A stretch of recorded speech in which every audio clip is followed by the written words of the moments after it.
नमस्कार बंधुरा मशला टुडे चैनेले सबाइके स्वागत। आमार आजके रेसिपि एकदम अनुष्ठान बाड़ीर मतन झरझरे फ्राइड राइस। फ्राइड राइस बानाते आपनारा सबाई पारेन, तबे अनेक समय फ्राइड राइस बानानोर समय भात गले जाए किंबा भात शक्त थेके जाए, ताई एकदम झरझरे फ्राइड राइस किभाबे बानाबेन चलुन ताहले देखे नेওয়া যাক आजकेर এই ভিডিওটিতে। फ्राइड राइस बानानोर जोन्नो प्रथमेই आमरा राइसटा बानिये नेब। तार जोन्नो एखाने कड़ाईते बेश अनेकटा परिमाणे जल आमी गरम करते बसिए दिएछि। दिए दिচ্ছি 2 टेबिल चामच नुन। नुनेर परिमाणटा एकटु बेशिई देब, तबे चिंतार कोनो कारण नेই, चाल যতটা পরিমাণ নুনের দরকার ঠিক ততটাই অ্যাবজর্ব করবে। এবার এর মধ্যে দিয়ে দিলাম 3টে দারচিনি, 2টো স্টার অ্যানিস, 4 থেকে 5টা গোলমরিচের দানা, 8 থেকে 10টা লবঙ্গ, 2টো তেজপাতা আর 5 থেকে 6টা ছোট এলাচ। গ্যাসের ফ্লেম একদম হাইতে রেখে জলটাকে বয়েল হতে দেব। আর এর মধ্যে দিয়ে দিয়েছি 1 table spoon refined oil. Refined oil একেবারেই অপশনাল, তবে যদি রিফাইন্ড অয়েল ব্যবহার করেন তাহলে ফ্রাইড রাইসের রাইসগুলো কিন্তু একদম ঝরঝরে তৈরি হয়, একটার সাথে আরেকটা লেগে যায় না। জলটা আমাদের খুব ভালোভাবে ফুটে গেছে। এবার গ্যাসের ফ্লেম মিডিয়াম টু হাইতে রেখে এর মধ্যে আমি 2 কাপ পরিমাণে চাল দিয়ে দিচ্ছি। 300 গ্রাম পরিমাণে বাসমতি চাল আমি এখানে ব্যবহার করেছি। চালটাকে 2 থেকে 3 বার খুব ভালোভাবে ধুয়ে আধ ঘন্টার জন্য আমি ভিজিয়ে রেখেছিলাম। ফ্রাইড রাইসের চাল কিন্তু পুরোপুরি রান্না হবে না, 90% কুক করে নিলেই কিন্তু ফ্রাইড রাইসের চাল রেডি হয়ে যাবে। দেখুন আমাদের ফ্রাইড রাইসের চাল কিন্তু একদম তৈরি হয়ে গেছে। ফ্রাইড রাইসের চাল যদি পুরোপুরি কুক করে নেওয়া হয় তাহলে চালটা যখন কড়াইতে ঘি দিয়ে ভাজা হয় তাহলে কিন্তু চালগুলো বা রাইসগুলো একে অপরের সাথে লেগে যায়। এবার ফ্যানটা ঝরিয়ে নিয়ে রাইসটাকে একটা ফুটো থালার মধ্যে আমি এভাবে স্প্রেড করে দিচ্ছি, যাতে এক্সট্রা যেটুকু জল আছে সেটাও ঝরে যায় আর রাইসগুলো যাতে একে অপরের সাথে চিটে না যায়। আপনাদের কাছে যদি বড় ছাঁকনি বা ফুটো থালা না থাকে তাহলে আপনারা পরিষ্কার খবরের কাগজের ওপরেও ভাতটাকে এভাবে ছড়িয়ে দিয়ে ঝরঝরে করে নিতে পারেন। ফ্রাইড রাইসের জন্য সবজিগুলো যে ফ্রাই করা হবে তার জন্য আমি কড়াইতে 3 টেবিল স্পুন রিফাইন্ড অয়েল আর 2 টেবিল স্পুন ঘি ব্যবহার করেছি। ঘি আর রিফাইন্ড অয়েল মিশিয়ে আমি এখানে ব্যবহার করেছি। আপনারা চাইলে শুধু রিফাইন্ড অয়েলও ব্যবহার করতে পারেন, আবার শুধু ঘি দিয়েও সবজিগুলো ফ্রাই করে নিতে পারেন। প্রথমেই আমি এখানে জুলিয়েন কাট করে গাজরগুলো ভেজে নিচ্ছি।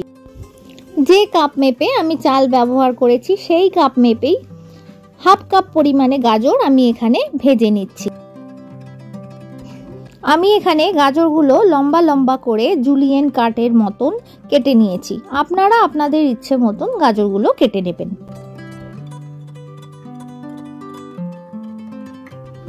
তিন থেকে 4 মিনিট মিডিয়াম ফ্লেমে গাজরগুলোকে ভেজে নিয়ে আমি এবার একটা প্লেটে তুলে রাখছি। এবার ওই একই তেলে কেটে রাখা বিনসগুলো ভেজে নেব। বিনসগুলো আমি একটু লম্বা লম্বা করে কেটে নিয়েছি। আপনারা আপনাদের পছন্দ মতন কাট করে সবজি কেটে নিতে পারেন। সবজির পরিমাণটা অবশ্যই আপনারা কতটা ফ্রাইড রাইসে সবজি ইউজ করতে চান সেই অনুযায়ী ব্যবহার করবেন।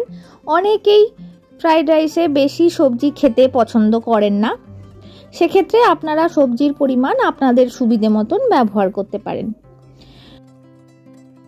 একইভাবে বিনসটাকেও 3-4 মিনিট ভেজে নিয়ে গাজরের মতন আলাদা করে প্লেটে তুলে রাখছি। সবজিগুলো আলাদা করে ভেজে রাখলে সুবিধে হয় যে এক একটা সবজি ভাজতে এক এক রকম টাইম লাগে। তবে আপনারা চাইলে গাজর আর বিনস একসাথে ভেজে নিতে পারেন। এবার এর মধ্যে আমি দিয়ে দিলাম ক্যাপসিকাম দিয়ে দিলাম আর সাথে 2টো কাঁচা লঙ্কা কুচিয়ে নিয়েছি আমি এখানে। খুব বেশি লঙ্কার ব্যবহার আমি করছি না। ক্যাপসিকামগুলো ভাজতে খুব একটা বেশি সময় লাগে না। ক্যাপসিকাম বেশিক্ষণ ভাজলে কিন্তু নরম হয়ে যায়, যেটা খেতে একেবারেই ভালো লাগে না। এবার ওই তেলেই দিয়ে দিলাম 1/3 কাপ পরিমাণে কাজু বাদাম। আমি এখানে একই কাপের মাপ মেপে সমস্ত সবজি ব্যবহার করেছি। সমস্ত সবজি আমি এখানে 1/2 কাপ পরিমাণে নিয়ে ভেজেছি। কাজু বাদামটা ম্যাক্সিমাম 1.5 থেকে 2 মিনিট ভাজলেই ভাজা হয়ে যাবে। খুব বেশিক্ষণ টাইম নিয়ে কাজু বাদাম ভাজার দরকার নেই। আমি এখানে গোটা কাজু ব্যবহার করেছি, আপনারা চাইলে টুকরো কাজুও ব্যবহার করতে পারেন।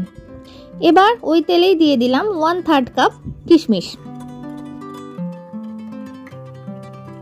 গ্যাসের ফ্লেমটা মিডিয়ামে রেখে কিশমিশগুলো একটু নাড়াচাড়া করে তুলে নেব। কিশমিশ ভাজতে একেবারেই সময় লাগে না। দেখুন কিশমিশ আমাদের ভাজা হয়ে গেছে। এবার কিশমিশগুলো তুলে প্লেটে আলাদা করে রেখে দিচ্ছি। সমস্ত সবজি আমাদের এখানে ভাজা হয়ে গেছে। এবার আমরা ফ্রাইড রাইসটা বানিয়ে নেব। তার জন্য কড়াইতে দিয়ে দিচ্ছি 2 টেবিল স্পুন ঘি।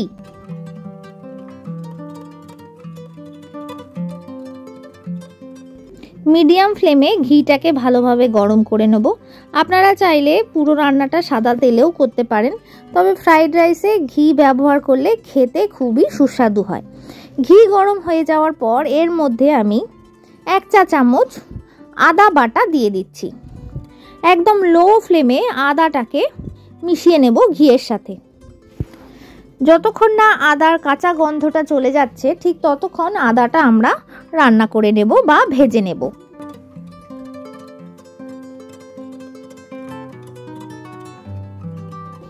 আদাটা খুব ভালোভাবে ভাজা হয়ে গেলে এর মধ্যে রাইসটা আমরা অ্যাড করে দেব।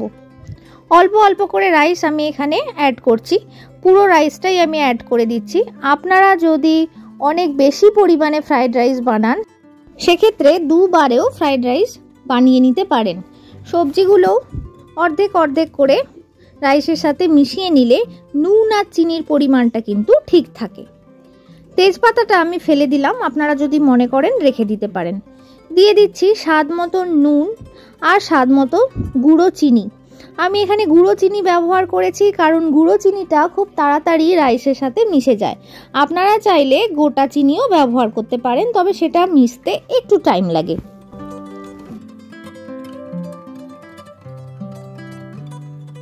নুন আর গুঁড়ো চিনিটা দিয়ে খুব ভালোভাবে রাইসের সাথে একসাথে নাড়াচাড়া করে মিশিয়ে নিলাম। এবার এর মধ্যে ভেজে রাখা সবজিগুলোও আমি দিয়ে দিচ্ছি।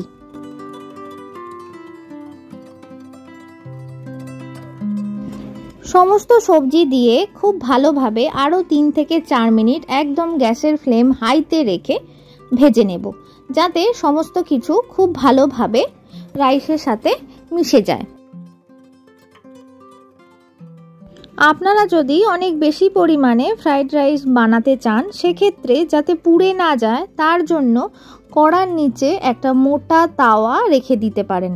মোটা তাওয়া রেখে তার ওপরে যদি ফ্রাইড রাইসটা কড়ার ওপর বসানো হয় সেক্ষেত্রে ফ্রাইড রাইসটা কিন্তু পুড়ে যাবে না তলা থেকে বা লেগে যাবে না। সবশেষে এর মধ্যে দিয়ে দিচ্ছি 1 চা চামচ পরিমাণে গরম মশলার গুঁড়ো। আপনারা যদি ঝাল খেতে পছন্দ করেন তাহলে ওপর থেকে গোলমরিচের গুঁড়োও এর মধ্যে ছড়িয়ে দিতে পারেন। গরম মশলার গুঁড়ো দিয়ে আরও একবার খুব ভালোভাবে মিশিয়ে নিচ্ছি। গ্যাসের ফ্লেম অফ করে দিয়ে এবার আমরা সার্ভ করে নেব।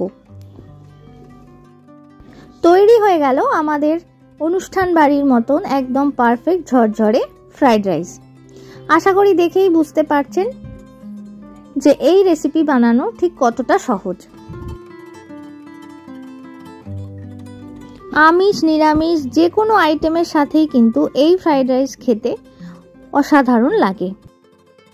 এই ফ্রাইড রাইসের সাথে খাওয়ার জন্য আমার চ্যানেলে অনেক রকম আমিষ ও নিরামিষ রান্নার রেসিপি আছে, আপনারা চাইলে অবশ্যই বাড়িতে ট্রাই করে দেখতে পারেন। আজকের রেসিপি আপনাদের কেমন লাগলো অবশ্যই আমাকে কমেন্ট করে জানাবেন। যদি ভালো লেগে থাকে তাহলে অবশ্যই বাড়িতে একবার ট্রাই করে দেখবেন আমি যেভাবে তৈরি করলাম। চ্যানেলে নতুন বন্ধু হয়ে থাকলে চ্যানেলটি সাবস্ক্রাইব করার অনুরোধ রইল। পাশে থাকা বেল আইকনটি প্রেস করে দেবেন। খুব ভালো থাকবেন, সুস্থ থাকবেন। ধন্যবাদ।